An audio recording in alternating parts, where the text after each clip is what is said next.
Merci à la Cité de me permettre de venir de vous parler d'un sujet qui m'intéresse particulièrement.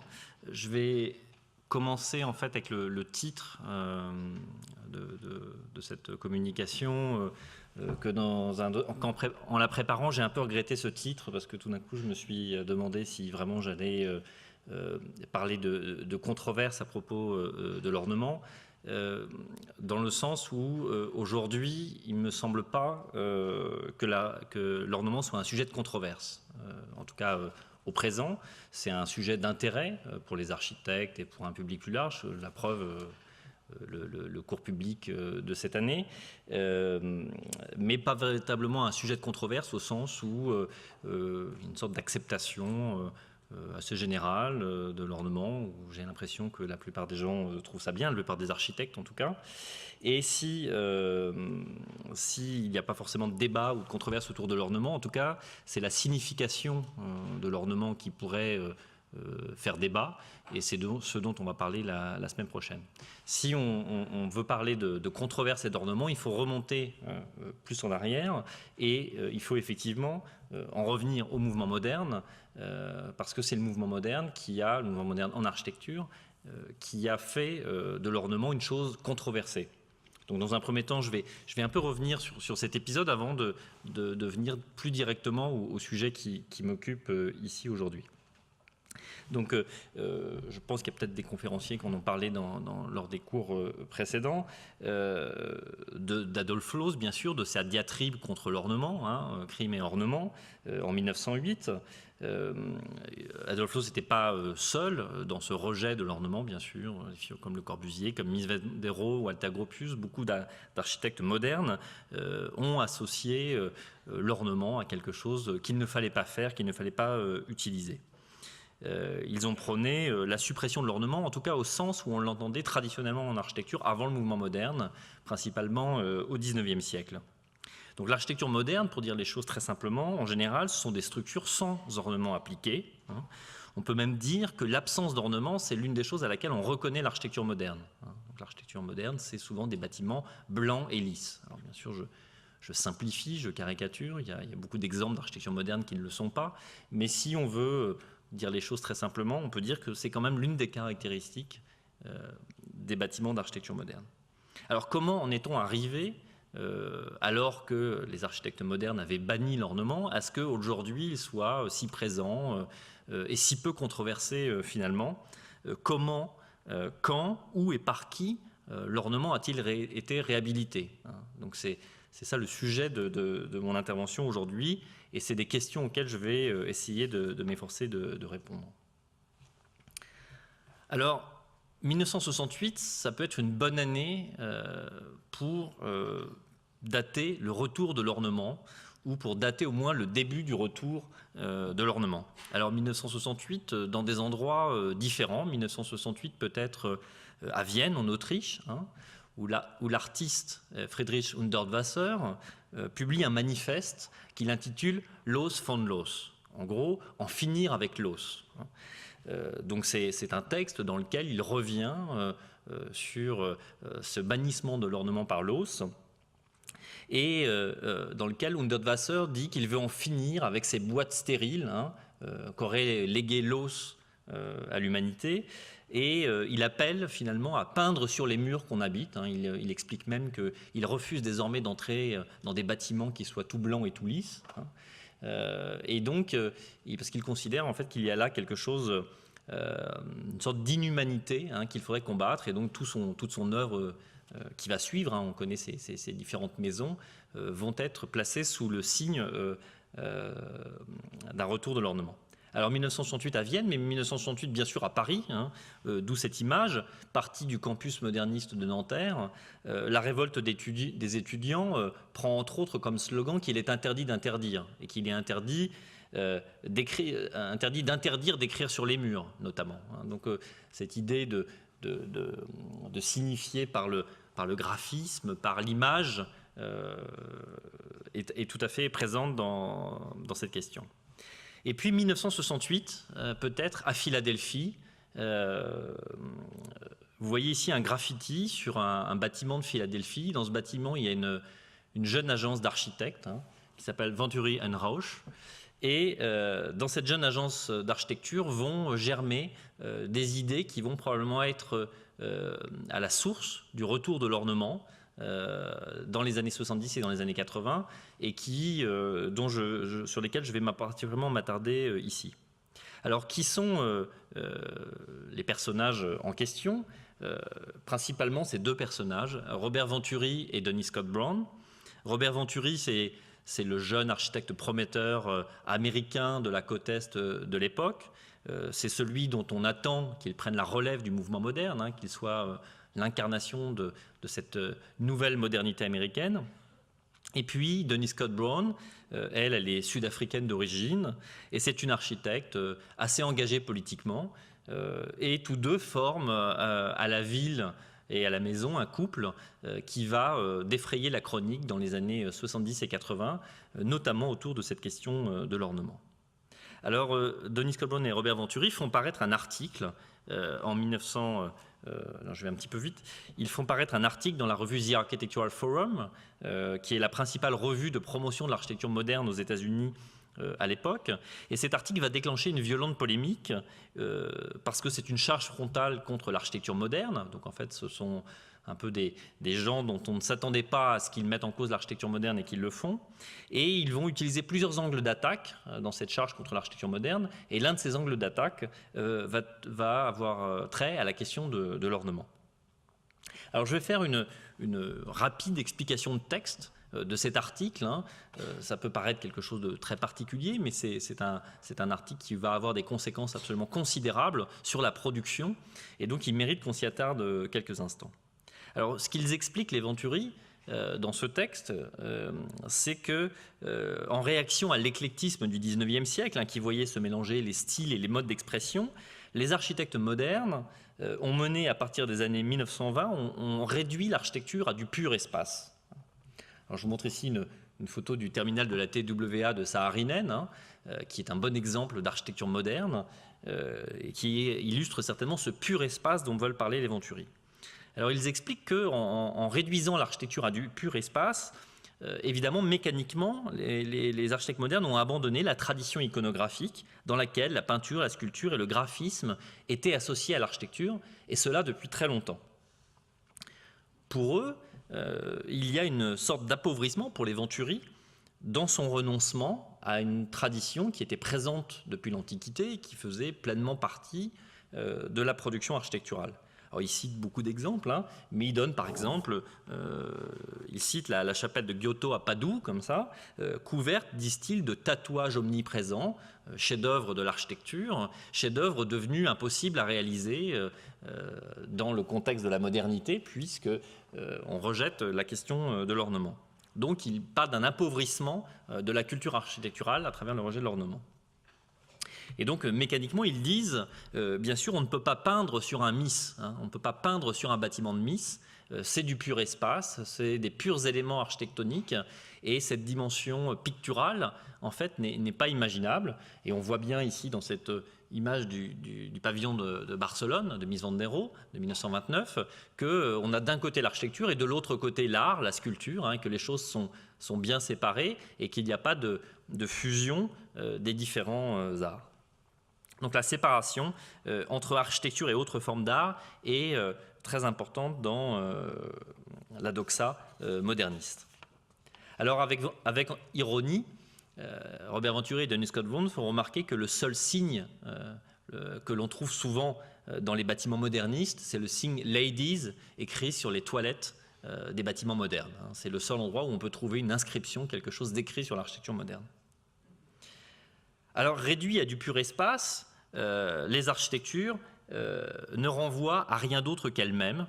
L'architecture moderne est muette pour la plupart des gens.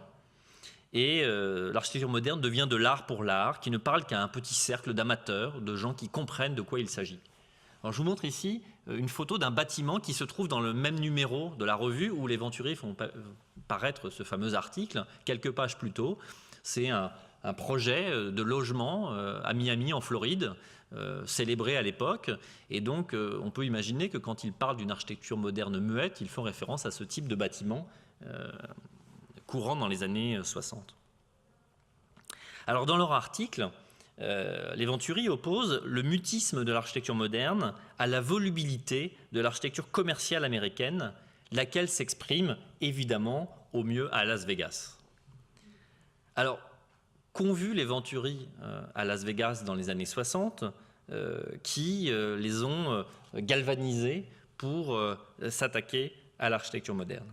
Alors, ils ont vu des signs. Alors là, il faut s'arrêter sur ce mot en anglais, sign, parce que, évidemment, il renvoie à deux choses en même temps. Il renvoie à la fois aux signes, mais il renvoie aussi aux enseignes. Sign, c'est une enseigne.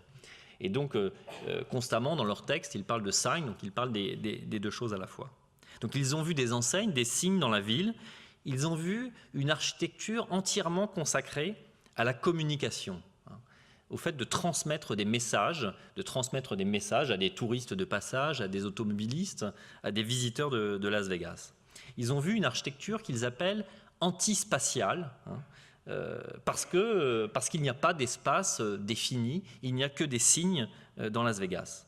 Alors, ils expliquent que dans l'espace de la métropole contemporaine, et a fortiori à Las Vegas, lorsqu'on parcourt au volant de son automobile la ville, les repères spatiaux, ceux de la ville traditionnelle en fait, ne fonctionnent pas et ils comptent beaucoup moins que les signes, les logos, les textes, les indications qui permettent de se repérer, de se déplacer.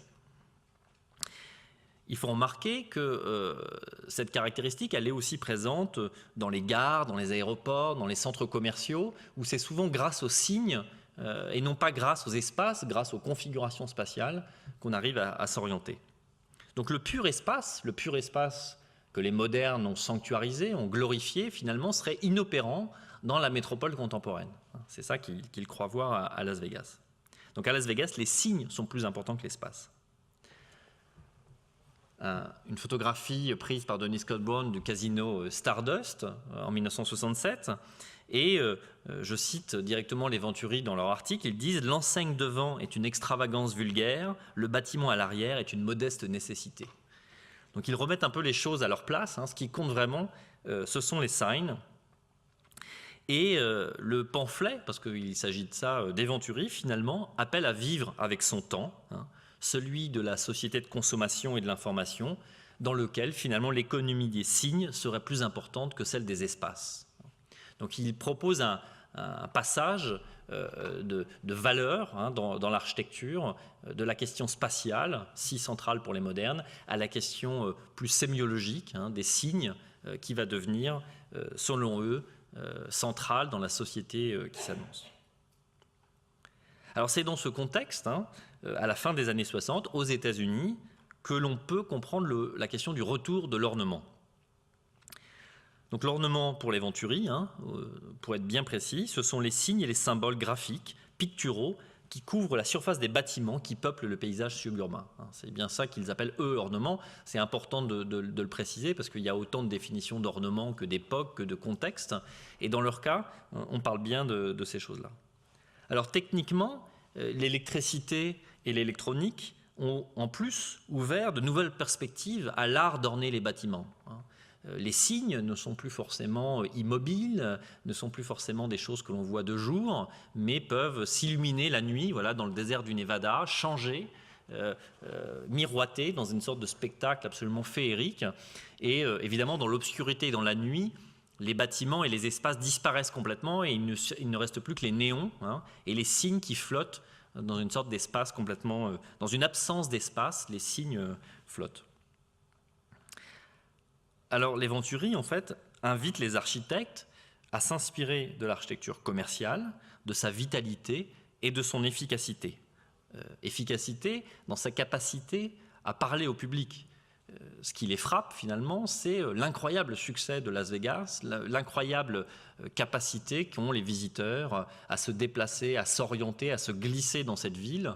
Et ils sont fascinés par cette réussite finalement qu'ils aimeraient bien voir pouvoir transposer dans le monde de l'architecture.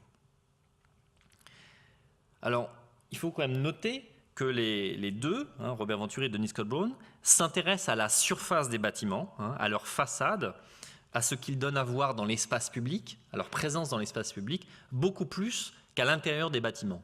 Ils parlent un peu de l'intérieur des bâtiments, de l'intérieur des casinos, mais ça les préoccupe beaucoup moins que la présence des bâtiments dans l'espace public. Et on va voir par la suite que c'est une chose importante. Quelques années plus tard, donc on était en 1968, en 1972, ils vont développer un peu ce premier article et ils vont le publier sous la forme d'un livre, dans une version étendue. Ce livre s'appelle donc Learning from Las Vegas. Ce qu'ils ont appris à Las Vegas, ils essayent de nous le transmettre à travers ce livre. On voit que ce livre est lui-même orné, il est couvert de signes, on pourrait même dire il est presque tatoué en fait, comme une peau tatouée. Donc dès la couverture, on sait à quoi on a l'affaire. Et la principale innovation dans cette version livre de ce texte, l'article a fait beaucoup polémique déjà en 4 ans. Évidemment, les architectes modernes se sont un peu insurgés qu'on condamne l'espace au profit des signes aussi vite, en plus on le fasse sur la base de l'exemple de Las Vegas, qui est quand même pas une ville qui a une très bonne réputation. Donc l'article a déjà acquis une certaine réputation et le livre ne va faire que renforcer en fait cette polémique. Alors dans ce livre, il y a principalement 2 innovations qui vont permettre aux Venturi en fait de cataloguer l'architecture en 2 catégories principales. La première catégorie, c'est celle des canards. Alors je ne vais pas faire une longue explication parce que c'est quelque chose d'assez ambigu pour expliquer ce que c'est qu'un canard, mais vous pouvez retenir que le canard, c'est un bâtiment canard, c'est un bâtiment qui n'est que pur espace et pure forme architecturale. Et d'ailleurs, ce n'est pas forcément un bâtiment très fonctionnel, mais c'est un bâtiment qui est une expression architecturale qui ne renvoie à rien d'autre qu'elle-même, qui est un peu tautologique, qui célèbre l'architecture. Finalement, le canard, c'est une sorte d'objet décoratif, c'est un ornement en lui-même. Et en fait, les Venturi associent le canard à l'architecture moderne dans son ensemble, qui serait elle-même un ornement construit, un bâtiment sculpture. Alors cette première catégorie de bâtiments, évidemment, elle ne les intéresse que pour les décrier, pour montrer qu'ils appartiennent au passé, qu'ils appartiennent à une autre époque, et que ça n'est pas la forme d'architecture la plus adaptée à l'époque dans laquelle ils vivent. La forme d'architecture la plus adaptée à l'époque dans laquelle ils vivent, ce serait celle-là, ça serait celle du hangar décoré, le decorated shed. Alors de quoi s'agit-il ? Il s'agit de bâtiments strictement fonctionnels, et ça c'est très important, construits de manière la plus rationnelle possible, sur lesquels, je les cite, l'ornement est appliqué en toute indépendance. Donc là, on est un peu au cœur de ce qui va un peu structurer mon propos aujourd'hui, c'est cette définition du hangar décoré. Donc les casinos de Las Vegas et les bâtiments commerciaux en général sont des hangars décorés. Ce sont donc des bâtiments construits à l'économie, très rationnellement. Voilà, des sortes de hangars, on va revenir dessus un peu plus tard, sur lesquels on applique de manière indépendante un ornement. C'est très important cette indépendance parce que justement le canard, ce que les Venturi lui reprochent, c'est qu'en étant lui-même un ornement, finalement il n'est pas forcément fonctionnel. C'est-à-dire que la forme d'ensemble tend à peser sur la fonction. Donc le hangar décoré, ce serait une sorte d'aboutissement du fonctionnalisme. On fabrique la boîte la plus fonctionnelle possible, la plus efficace possible, et on sépare la question de l'ornement en le collant de manière totalement indépendante. Donc pour les Venturi, plutôt que de construire des ornements, vous l'avez compris, il faut orner des constructions. Donc c'est sur cette dialectique qu'ils basent toute leur critique. Le hangar décoré devient en fait une sorte de modèle pour l'architecture du temps présent. Donc c'est ça qu'ils proposent au débat, au début des années 70, à la fin des années 60 et au début des années 70, ce modèle du hangar décoré comme une nouvelle manière de faire de l'architecture. Alors, que pouvons-nous comprendre de ce plaidoyer pour l'architecture ornée à ce moment-là ? Qu'est-ce que ça implique pour les architectes ? Et pourquoi le discours des Venturi est-il si polémique au début des années 70 ? au fond, l'une des questions, et pas la moindre, qui se pose, c'est celle de la relation entre les trois catégories qui fondent depuis très longtemps l'architecture, depuis Vitruve, firmitas, la solidité, utilitas, l'utilité, ce qui renvoie à la fonction, et venustas, la beauté. Et on va voir que c'est dans ce que le hangar décoré met en jeu dans ces trois catégories que se joue l'argument critique et polémique des Venturi. Au-delà de ça, l'enjeu, on va le voir, c'est la place et le rôle que jouent les architectes dans l'aménagement de l'environnement construit. En fonction du fait que l'on construit des canards ou des hangars décorés, on n'est pas voué à la même place, à la même utilité sociale selon les Venturi. Alors on peut faire une série d'observations par rapport à cette dialectique hangar décoré canard. Alors, dans hangar décoré, il y a hangar. Donc, je vous montre ici l'une des photos qui illustre le livre Learning from Las Vegas, donc qui est celle d'un bâtiment de Albert Kahn, une usine construite en 1938, une usine construite par un architecte donc moderne. Alors, pour les architectes modernes, le hangar industriel, comme celui-ci, conçu avec la coopération des ingénieurs, c'est une sorte de modèle. Il est parfaitement adapté à sa fonction, il est construit à l'économie, il incarne la construction rationnelle par excellence. L'usine moderniste, c'est une sorte d'absolu pour les architectes modernes. En fait, dans le cadre du hangar industriel, firmitas plus utilitas égale venustas.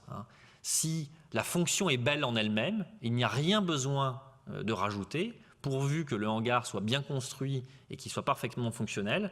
Ça lui donnerait sa beauté. Et donc, ça, c'est central. Pour Gropius, pour Mies van der Rohe, pour Le Corbusier, le symbolisme, l'ornement sont exclus de cette équation. On doit pouvoir arriver à créer de la beauté à partir de la fonction et de la construction. Et tout au long du XXe siècle, le développement de l'architecture moderne va s'appuyer sur cette figure du hangar industriel et le consacrer. Alors, en fait, ça pose un problème que vont soulever les Venturi, c'est qu'en prenant les constructions industrielles comme référence, comment les architectes peuvent-ils se faire valoir par rapport aux ingénieurs, par exemple ? Si les ingénieurs sont encore mieux capables que les architectes de les construire, se pose la question de l'apport des architectes. Est-ce qu'il n'y a pas une impasse, finalement, à prendre pour modèle quelque chose qui serait extérieur à la tradition et à la discipline architecturale? Voilà, une question que soulèvent les Venturi. En fait, ils ont une réponse à cette impasse, à ce problème, c'est que pour eux, le rôle des architectes, c'est de décorer les hangars, donc de décorer les hangars industriels et non pas de les laisser nus tels qu'ils sont. L'expertise des architectes, c'est venustas, c'est la beauté, c'est apporter quelque chose de plus, quelque chose qui soit esthétique, et faire en sorte que le bâtiment ne se résume pas à sa fonction et à sa structure. Donc le rôle des architectes, disent les Venturi, c'est de donner du sens, de l'identité à des constructions qui sinon seraient toutes pareilles et ennuyantes. On aurait une sorte de ville faite de boîtes fonctionnelles, bien construites, mais ça serait insatisfaisant et les architectes peuvent changer ça. Alors d'une certaine manière, ce qu'ils sont en train d'expliquer, c'est ça a à voir avec un retour à ce qu'était l'ornement au XIXe siècle. L'ornement, c'est bien ce qui transformait une simple construction en architecture. Quand il n'y avait pas d'ornement, il n'y avait pas d'architecture. Et l'ornement, pour un certain nombre d'architectes du XIXe siècle, c'est ça qui faisait exister l'architecture. Alors, c'est une sorte d'issue à cette question de l'architecture industrielle que proposent les Venturi en proposant de décorer les hangars.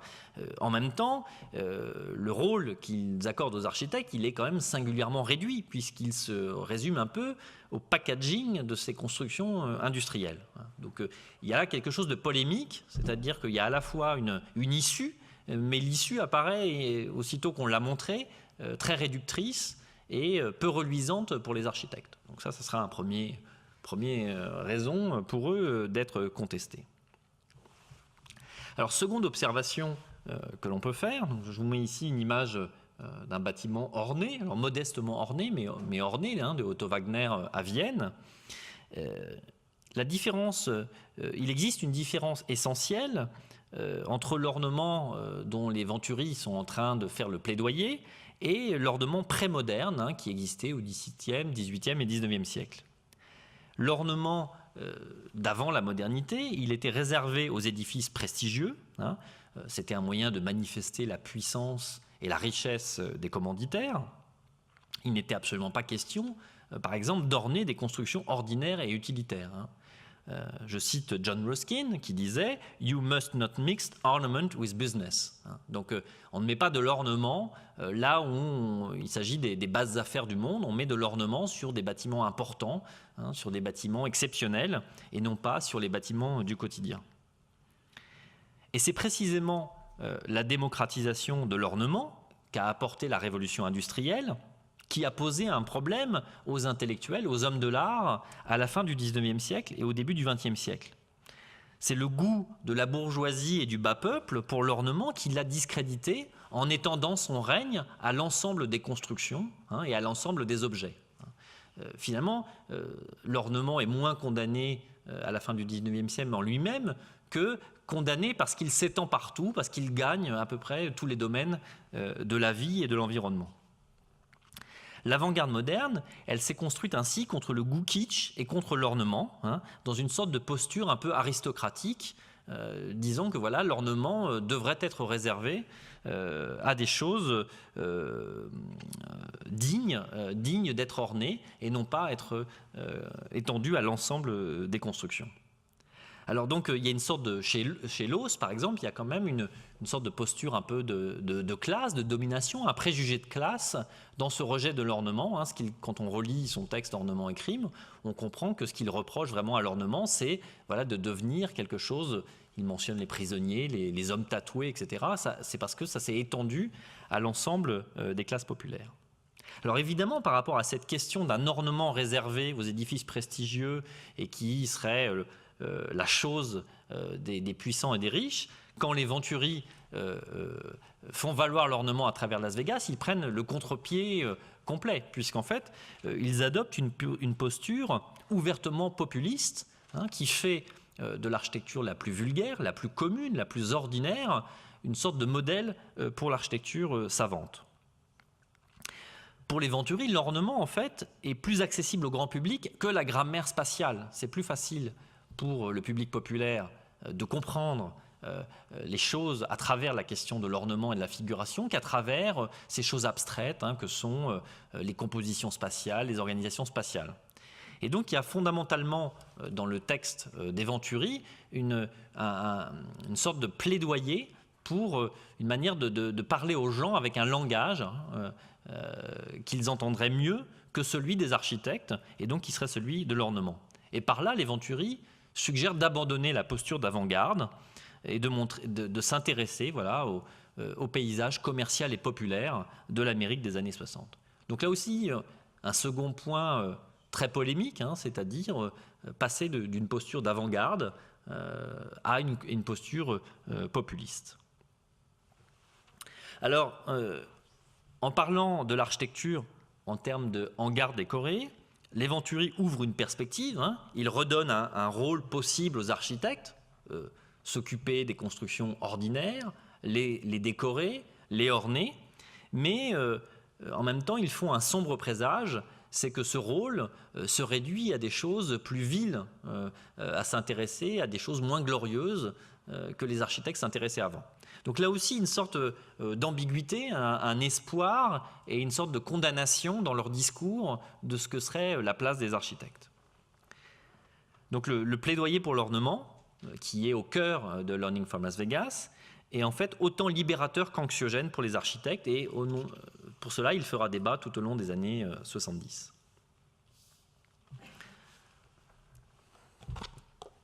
Alors les Venturi l'ont déclaré, l'ornement n'est plus un crime, la décoration n'est pas condamnable, bien au contraire, elle est au cœur du travail de l'architecte. Mais comment vont-ils mettre en œuvre cette déclaration polémique dans leur propre travail, dans leur production en tant qu'architecte, puisqu'en fait ils ont une agence à Philadelphie, et donc ce discours théorique, on s'attend à voir comment ça change leur pratique d'architecte, vont-ils faire une autre architecture et comment vont-ils la faire?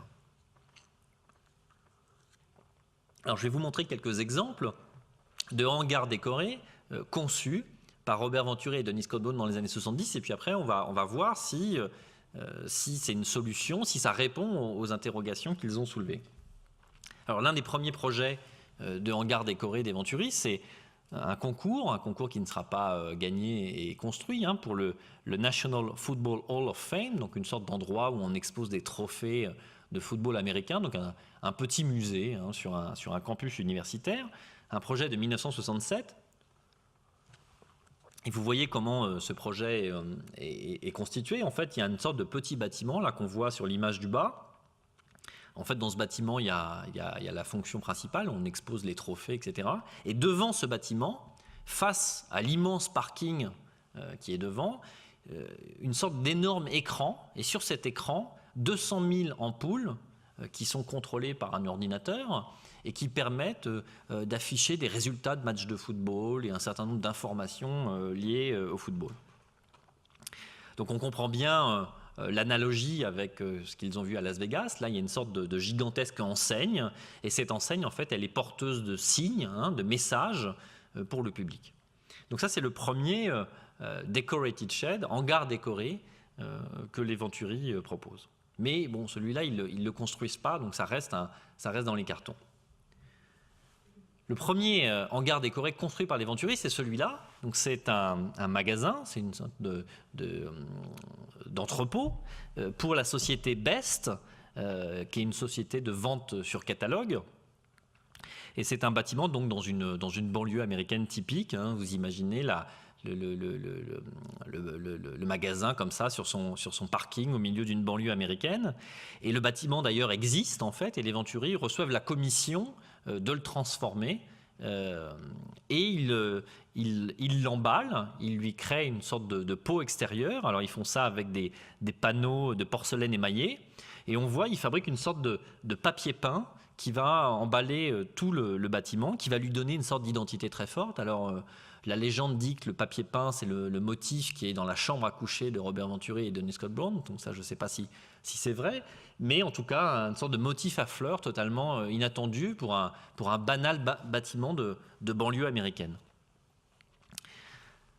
Toujours pour la société Best, en fait, ils vont faire un deuxième projet qui ne va pas être réalisé, qui est celui-ci. Donc c'est toujours le même principe, c'est une sorte d'entrepôt commercial, suburbain, banal. Et vous voyez sur cet entrepôt, c'est une sorte de croisement avec le premier projet que je vous ai montré. Ils installent un grand écran vidéo sur lequel on est censé passer des images, un petit peu comme si on était à Times Square ou au Japon, à Tokyo. Et sur cette façade, en fait, un certain nombre d'informations, on ne sait pas très bien lesquelles seraient diffusées, peut-être les produits qu'on vend dans le magasin.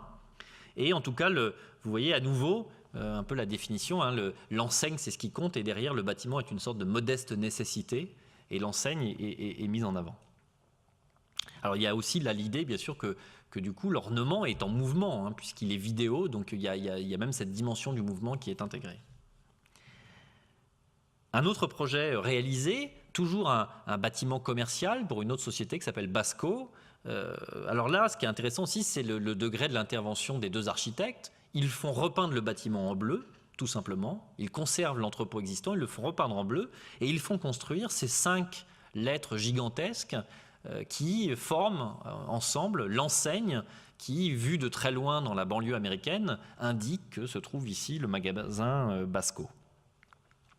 Donc on voit aussi ici, on imagine l'influence un peu du pop art, d'artistes comme Claes Oldenburg, ou qui fabriquent des objets plus grands que nature et qui les rendent à ce titre tout à fait extraordinaires. Un autre bâtiment qui toujours peut être assimilé à un hangar décoré, un bâtiment réalisé par les Venturi en 1978, le quartier général de la firme Easy. Donc c'est un bâtiment qui se trouve dans un environnement urbain parfaitement banal. Et la question, c'est comment arriver à distinguer cet immeuble de bureau des autres quand on n'a pas beaucoup d'argent. Et bien justement en utilisant des ornements en briques et des panneaux de porcelaine qui vont être déposés sur la façade et qui vont faire de ce bâtiment un bâtiment unique. Alors le motif, c'est une sorte de modèle de carte perforée informatique, comme on en faisait à l'époque, qui est reproduit comme ça sur la façade. Et puis on voit qu'à l'entrée, les Venturi réutilisent le motif qu'ils ont utilisé pour Besse et qui donc orne leur chambre à coucher, à nouveau comme une sorte de signature d'architecte sur la façade de ce bâtiment. Un autre projet, toujours un hangar décoré. Alors là, celui-là, je vous le montre parce qu'il n'est pas dans une banlieue, il n'est pas un bâtiment bas de gamme, c'est sur un campus à Princeton, le Gordon Wu Hall, où les Venturi sont là chargés de construire un bâtiment universitaire, et ils vont à plusieurs endroits de ce bâtiment, en fait, installer comme ça des ornements.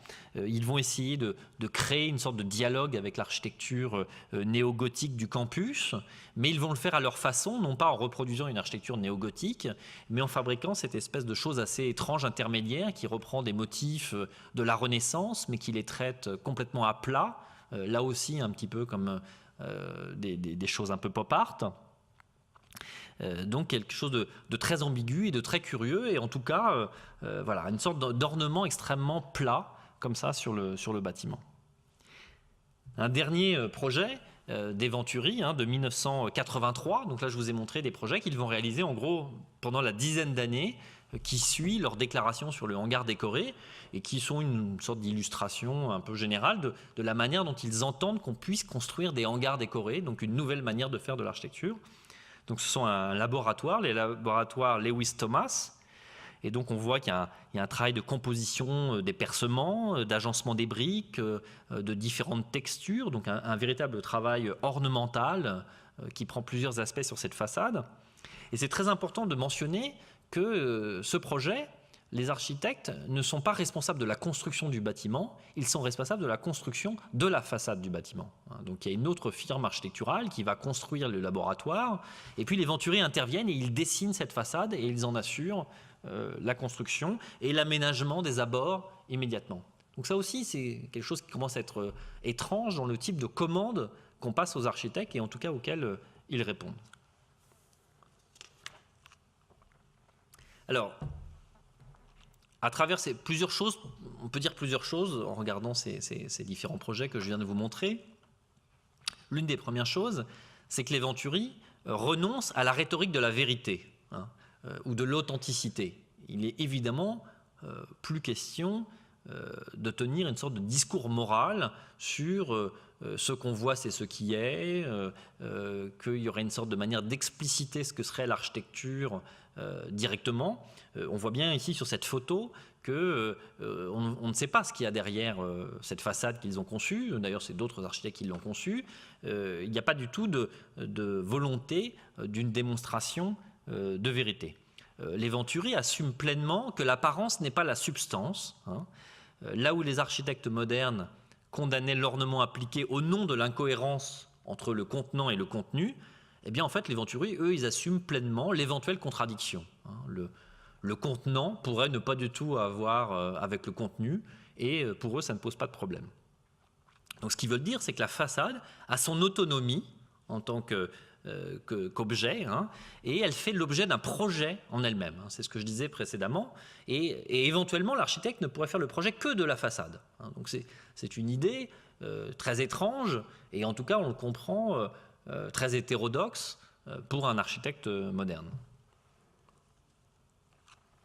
Alors la deuxième chose qu'on peut dire, c'est que la décoration, c'est un moyen pour les Venturi d'apporter de la complexité, alors que les budgets avec lesquels ils sont appelés à travailler sont de plus en plus modestes.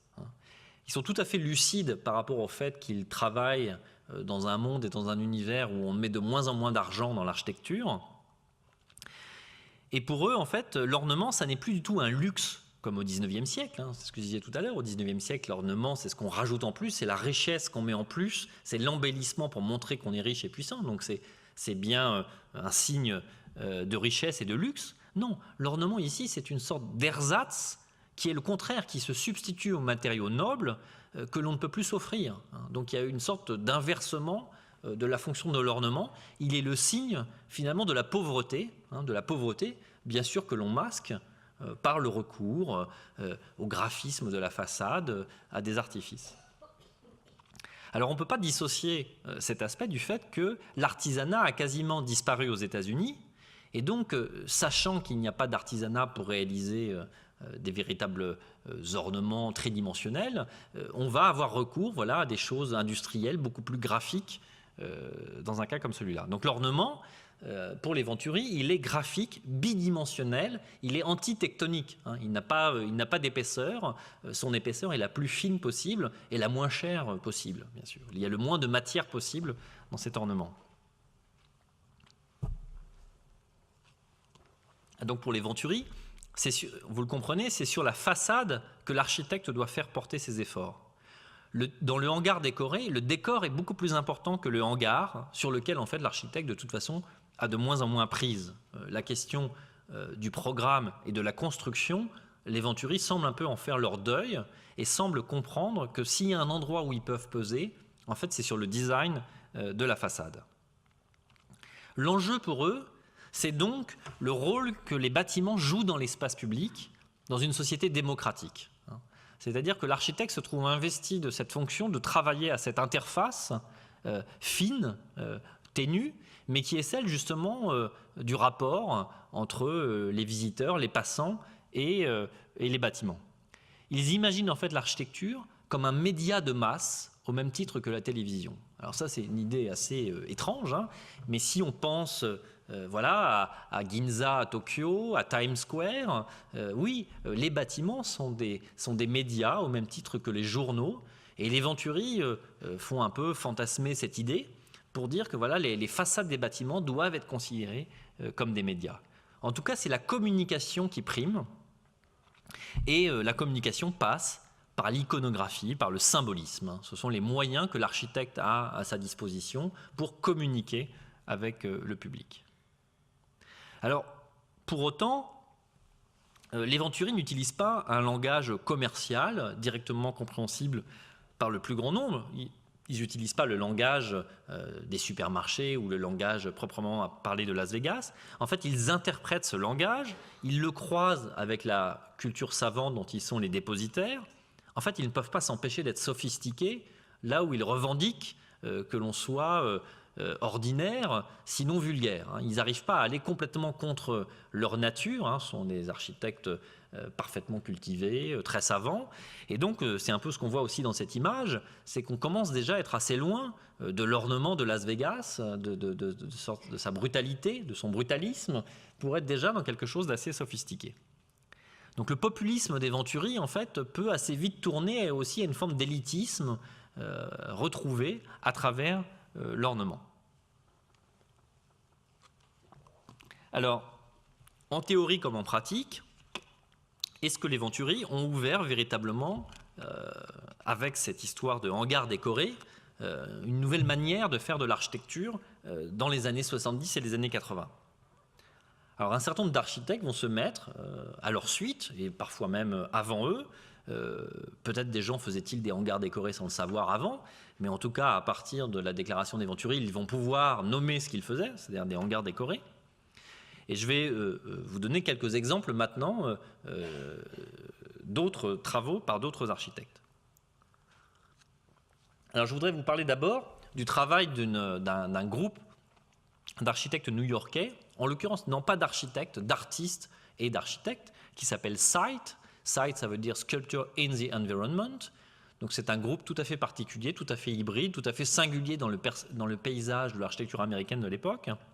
Et ce groupe, SITE, va réaliser pour la société Best, dont je vous ai montré tout à l'heure un projet des Venturi, une série de bâtiments dont on peut penser qu'ils sont des hangars décorés tout à fait manifestes. Donc ils vont transfigurer en fait ces boîtes à chaussures, dont vous voyez l'exemple ici nu, donc ça c'est le magasin Best standard, et la société SITE va en faire ce genre de choses dans les années 70. Alors ça c'est l'un des plus célèbres, il s'appelle Indeterminate Facade à Houston en 1974, et je vais vous en montrer un certain nombre, parce qu'en fait ils vont réaliser toute une série que l'on peut considérer comme des hangars décorés tout à fait manifestes.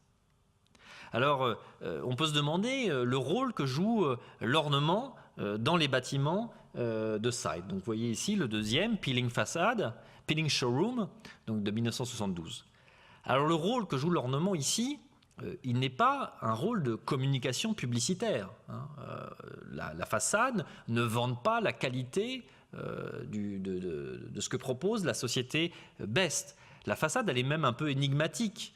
Elle peut même être plus qu'énigmatique. Elle peut être parfois critique de la société de consommation. On le verra dans d'autres exemples. Donc ce n'est pas un ornement, ce n'est pas de communication publicitaire dont il s'agit. Il ne s'agit pas non plus véritablement d'embellissement, d'anoblissement de bâtiments ordinaires, comme le disent les Venturi ou comme on aurait pu le penser au XIXe siècle. On ne peut pas dire que ici, le Tilt Showroom de 1976 soit particulièrement beau. Ça n'est pas exactement ce que recherchent les architectes. En fait, ce qu'ils recherchent, ils cherchent à établir un dialogue, à raconter une histoire. Leur but, c'est d'interpeller, c'est de divertir le public qui est blasé par la monotonie suburbaine. Donc c'est de créer une sorte d'événement urbain qui arrache le consommateur américain à l'espèce de tétanie qu'il le prend quand il va faire ses courses comme ça en fin d'après-midi. Donc pour cela, en fait, pour pouvoir frapper le consommateur moyen, Sight fait quelque chose de décisif, c'est qu'ils abandonnent absolument toute référence architecturale, toute allusion subtile que pratiquaient les Venturi. Vous avez vu, avant, on est plutôt dans l'allusion subtile, et eux, ils sont plutôt dans l'illusion frappante. Donc, ils vont complètement changer de registre pour transformer ces hangars. Alors, vous voyez ici le Anti-Sign de 1979, quand je vous disais tout à l'heure que c'est pas véritablement de la communication publicitaire, c'est même arrivé à brouiller le message, on ne reconnaît même plus le nom de la société du bâtiment, donc il y a véritablement quelque chose ici de critique par rapport à la question de la société de consommation. Donc cette idée d'abandonner le langage architectural, c'est celle d'essayer de retrouver finalement une sorte de langue universelle, et cette langue universelle, ça pourrait être un peu la langue de Charlie Chaplin ou de Buster Keaton, c'est peut-être l'humour que partageraient tous les citoyens et où tout le monde comprendrait, d'où un certain nombre de bâtiments comme ça, comme le Cutler Ridge ici, qui crée une sorte de blague, de gag, en tout cas qui interpelle, qui est compréhensible absolument par tout le monde, y compris celui qui n'a aucune culture architecturale. Donc ils vont comme ça réaliser nombre de magasins totalement étranges dans lesquels l'humour et l'ironie vont jouer un rôle tout à fait majeur. Je vous en montre un autre ici, le Eli en Floride en 1979, où à l'intérieur d'une double façade, en fait, ils font pousser des plantes et des arbres. Il y a très tôt chez Sight un discours sur l'environnement, sur le rapport entre l'environnement naturel, bien sûr, et la suburbia américaine. Et puis ici, un dernier, le bâtiment Inside Outside de 1984, et qui est certainement le plus sophistiqué, parce que derrière cette façade en briques qui s'effondre, il y a une première série de pièces dans lesquelles les objets vendus dans le magasin sont peints en blanc, sont peints avec une sorte de résine blanche, donc c'est comme une sorte de fantôme du magasin. Et puis dans un deuxième temps, le véritable magasin commence, donc quelque chose d'une sorte de décor extrêmement sophistiqué qui là prend une certaine épaisseur et une certaine profondeur. Alors, grâce à l'ornement appliqué, les Venturi, eux, veulent ramener le modeste hangar dans le monde de l'architecture. Ils veulent étendre le règne de l'architecture à l'ensemble des constructions en les décorant. C'est bien ça leur idée. Sight, en fait, veut faire le contraire. En fait, Sight veut faire sortir toutes les constructions du monde de l'architecture. C'est-à-dire que tous les bâtiments ne seraient plus de l'architecture, ils seraient autre chose.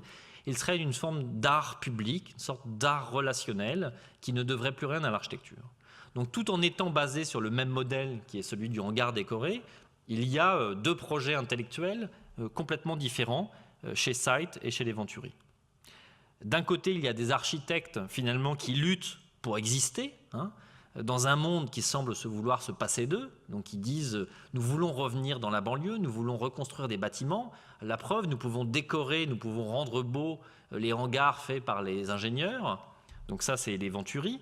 Et puis de l'autre côté, il y a des artistes qui disent non, que les ingénieurs fassent les hangars. Nous, les artistes, nous allons venir designer les façades. Pourquoi j'insiste sur ça? C'est que ce retour de l'ornement, exactement comme la disparition de l'ornement au début du XXe siècle, a pour toile de fond des luttes professionnelles entre les architectes, les artistes et les ingénieurs. À travers toute cette polémique, chacun cherche un peu sa place et à savoir ce qu'il pourrait faire ou ce qu'il ne peut plus faire. Donc les enjeux sont assez considérables pour les architectes et on comprend que les positions défendues pour les Venturi vont beaucoup agiter le milieu qui se demande si c'est une bonne nouvelle ou une mauvaise nouvelle qu'il aurait annoncée. Donc la question, on le comprend, c'est désormais moins de savoir s'il faut décorer, ça commence à passer dans les mœurs, mais de savoir qui décore. Est-ce que ce sont les architectes qui vont décorer les sheds dans les banlieues américaines? Alors, les expériences relativement iconoclastes, critiques, que vont mener les Venturi et Site vont rester singulièrement isolées dans l'architecture américaine. Et on va voir que le nombre incroyable de hangars décorés qui vont être construits plus tard vont se faire selon, pour partie, une autre logique.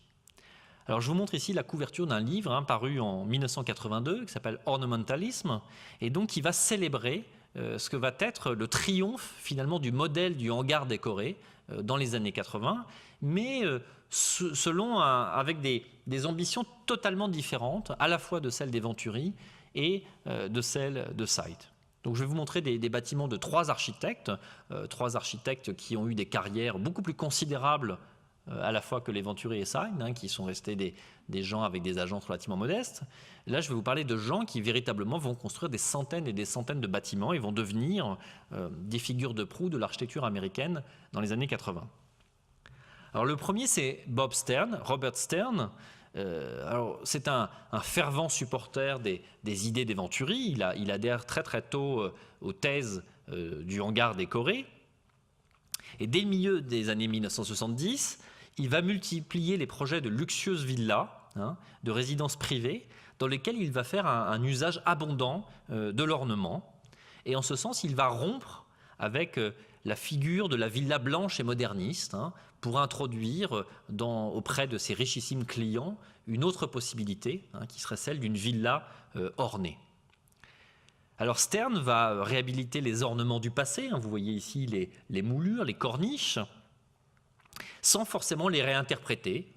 Il va pas forcément faire ce twist que font les Venturi, toujours de déformer, d'agrandir, de mettre à plat les choses dont ils se saisissent dans le passé.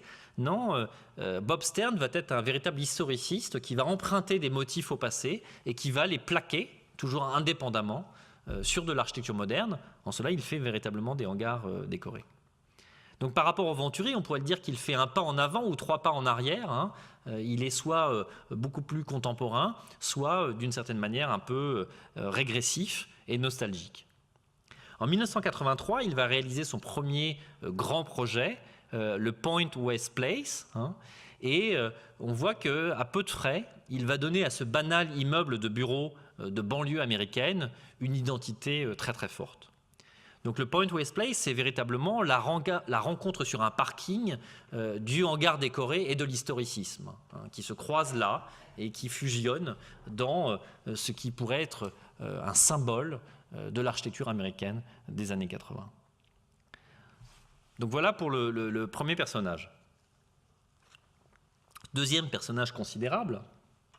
Oui, je vous montre juste le plan du Point West Place, à mettre en regard de l'image pour qu'on comprenne bien qu'il s'agit d'un hangar décoré et véritablement d'un travail uniquement sur la couche la plus superficielle du bâtiment. Deuxième personnage considérable, Michael Graves, autre architecte américain new-yorkais, qui fait beaucoup parler de lui dans les années 80, notamment avec ce bâtiment, un bâtiment public réalisé pour la ville de Portland. Un bâtiment qui va héberger les services administratifs de la ville. C'est un relativement petit bâtiment, il a l'air très grandiose comme ça, mais c'est un petit bâtiment. C'est un cube fonctionnaliste. En fait, à l'intérieur, les bureaux sont organisés de manière extrêmement rationnelle, comme un banal immeuble de bureau d'administration. Mais on voit que ce cube fonctionnaliste est habillé avec ostentation, avec des colonnes, avec des fûts cannelés, des chapiteaux surmontés d'une architrave déformée, mais le tout fabriqué de fenêtres en bandeau et d'éléments totalement étranges. Donc là, il y a véritablement une manière de s'emparer de la question de l'ornement et des signes historiques en leur faisant dire un peu ce qu'on veut et en les interprétant de manière extrêmement libre. Donc, chose notable aussi, c'est un bâtiment là aussi réalisé avec très peu de moyens. C'est un bâtiment pauvre et finalement c'est son ornementation qui lui donne et son extravagance qui lui donne un retentissement considérable. Donc ça c'est aussi intéressant, c'est qu'on voit que grâce à l'ornement, on peut faire en fait d'un petit bâtiment un grand bâtiment. Et on peut faire ça à peu de frais. Donc c'est un projet qui sera très controversé et qui fera beaucoup parler de lui et qui sera aussi désigné comme l'une des icônes de ce qu'on appellera à partir de cette époque le postmodernisme. Troisième architecte évidemment qu'il faut mentionner quand on parle de ça, c'est Philip Johnson.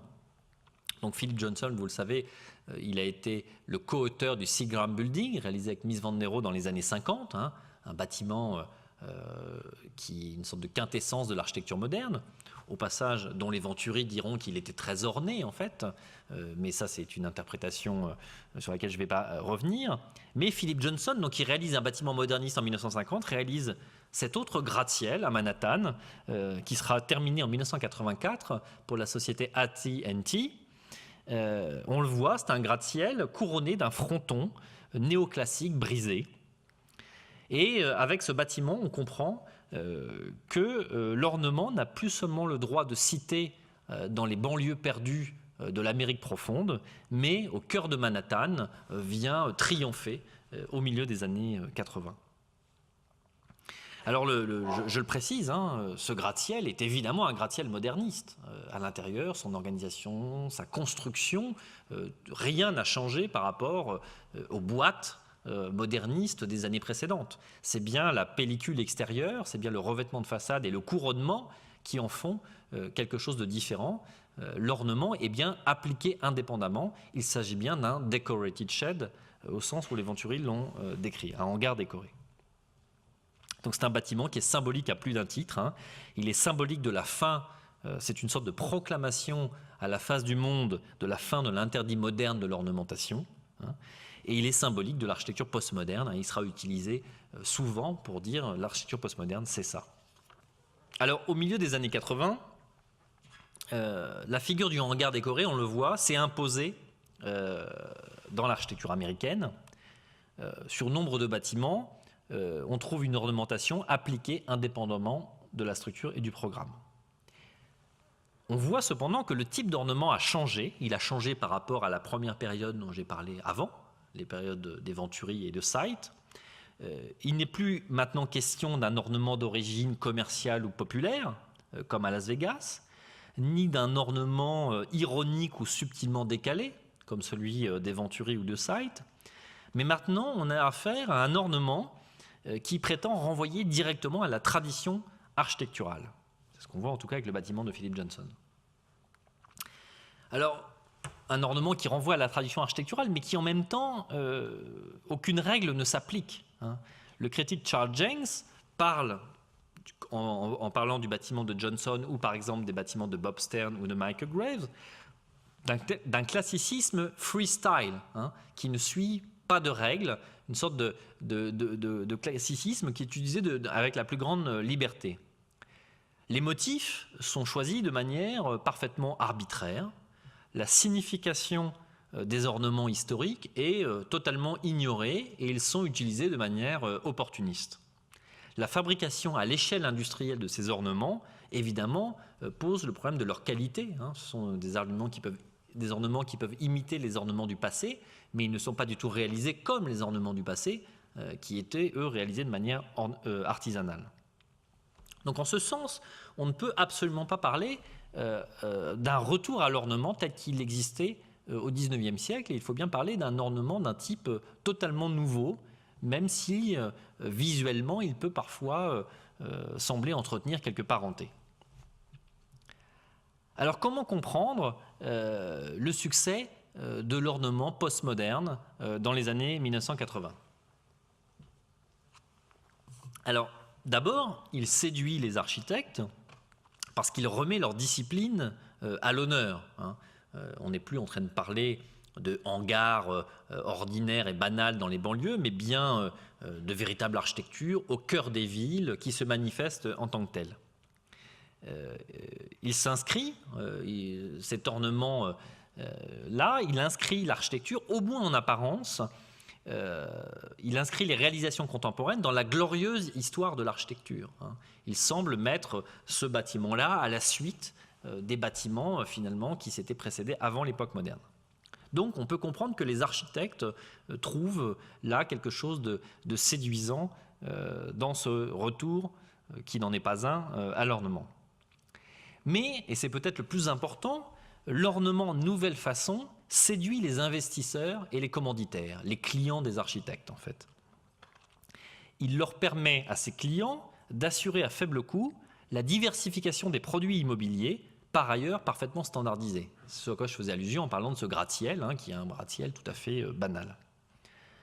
Dans une société post-industrielle, comme celle des États-Unis des années 80, ce qui compte, c'est autant l'optimisation de la construction, ça on n'y renonce pas, que l'économie des signes, qui elle devient de plus en plus importante. L'architecture comprise comme un hangar décoré, elle permet de satisfaire l'un et l'autre. Elle permet à la fois de construire rationnellement et économiquement un bâtiment, et elle permet d'ajouter à ce bâtiment une plus-value par le signe en plus. Donc que les signes renvoient à la tradition architecturale, aux valeurs conservatrices, c'est un gage supplémentaire de la pérennité du capital symbolique. Donc ça n'est que quelque chose en plus qui vient s'ajouter aux vertus de ce nouvel ornement. Donc ce que je veux dire par là, c'est que le regain d'intérêt pour l'ornement, on peut bien sûr le regarder du point de vue des architectes, de leur discipline, de ce que ça leur apporte, mais si on le regarde d'un point de vue plus général dans la transformation de la société américaine de l'époque, ce regain d'intérêt pour l'ornement doit se comprendre dans le cadre de nouveaux modes d'accumulation du capital, qui sont désormais moins dépendants de l'amélioration de la production que du maintien de la consommation. Ce que je veux dire par là, c'est qu'il y a moins à gagner en améliorant la construction des bâtiments qu'en rendant plus facile le fait de vendre les bâtiments, que le marché se renouvelle plus souvent. Et c'est la valeur des signes, cette économie des signes, qui apporte un surcroît de capital. Pour le dire très simplement, le packaging compte autant, si ce n'est plus, que le produit lui-même.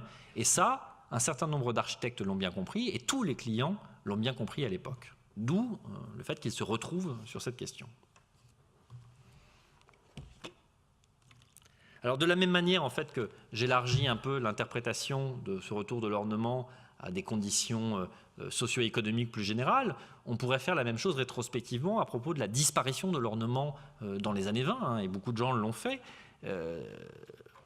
La disparition de l'ornement dans les années 10 et les années 20 est liée à l'entrée de l'architecture dans l'ère fordiste. Le passage d'une économie de la rareté à une économie de l'abondance organisée autour de la production et de la construction d'objets de standard, en fait, n'était pas du tout favorable au maintien de l'ornement. Quand on pouvait construire des bâtiments comme on construisait des voitures, finalement, cette question de l'ornement qui a été restée très largement artisanale et qui n'était pas si facile à reproduire industriellement, était tout à fait menacée.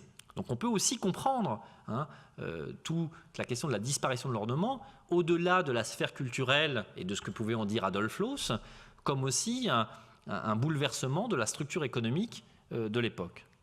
C'est seulement quand le besoin de diversifier l'offre, d'abord dans l'immobilier commercial et de bureaux, que l'ornement a retrouvé de l'intérêt. C'est quand tout d'un coup vendre le même produit éternellement ne fonctionnait plus, qu'il a fallu retrouver un moyen de diversifier les produits, et donc que l'ornement a retrouvé un intérêt. Donc évidemment, cette diversification, on le comprend bien, elle est toute apparente, parce que derrière la paroi, le produit, lui, reste standardisé et industriel. Alors, inadapté à l'ère de la machine, l'ornement, c'est beaucoup mieux adapté à l'ère de l'information, et l'est peut-être d'ailleurs encore plus aujourd'hui à l'ère de l'informatique. En tout cas, depuis les années 80, l'ornement a changé de forme. Il est désormais moins historiciste et plus abstrait.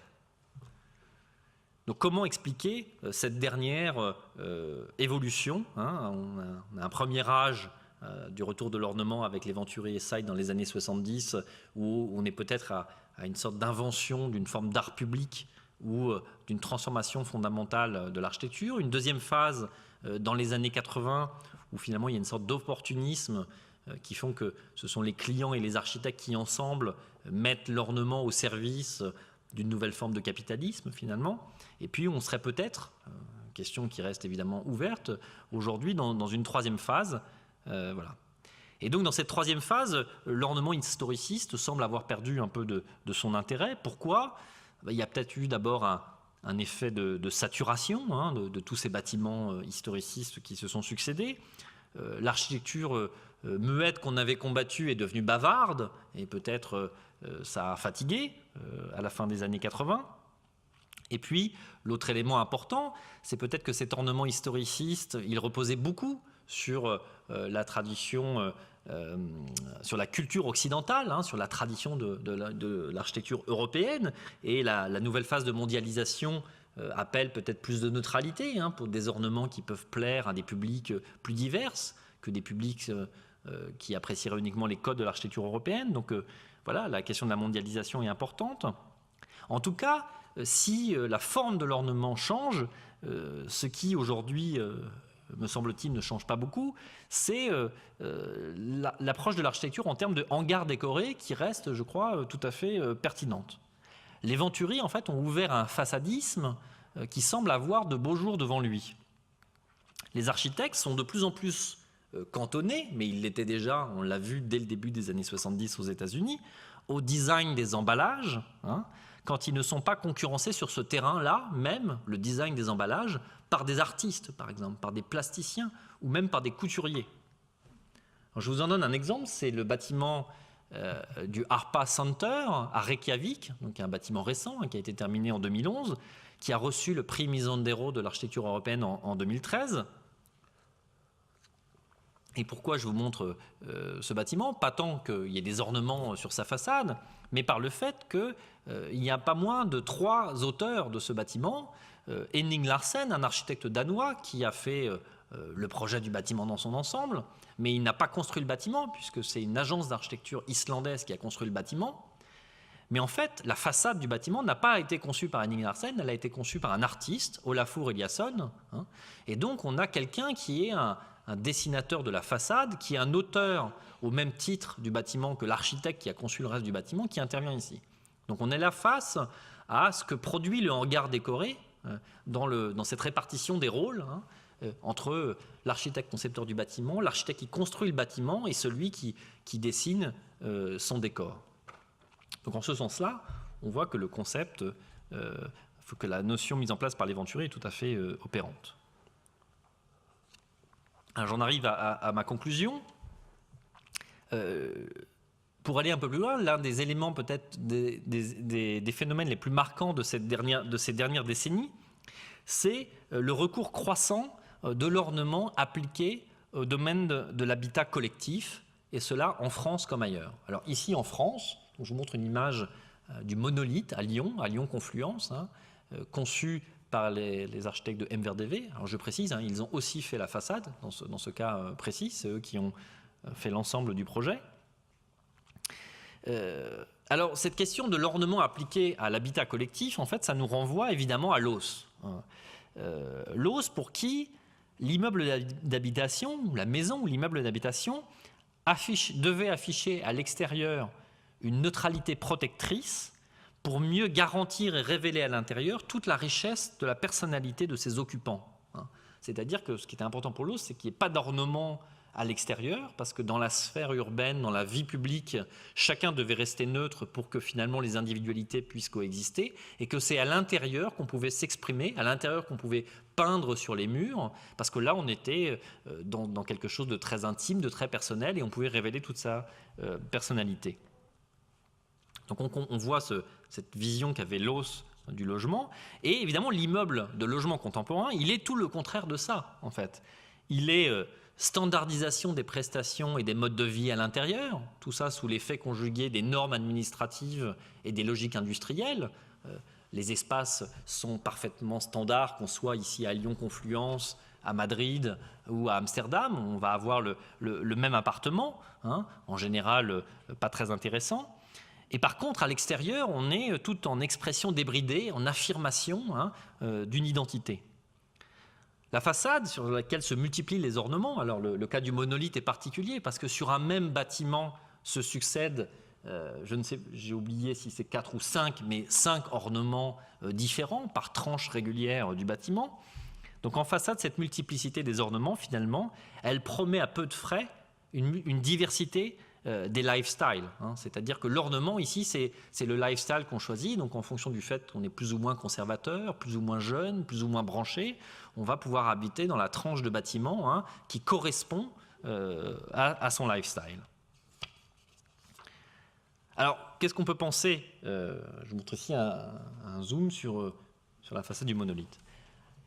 Qu'est-ce qu'on peut penser de tout ça pour conclure, enfin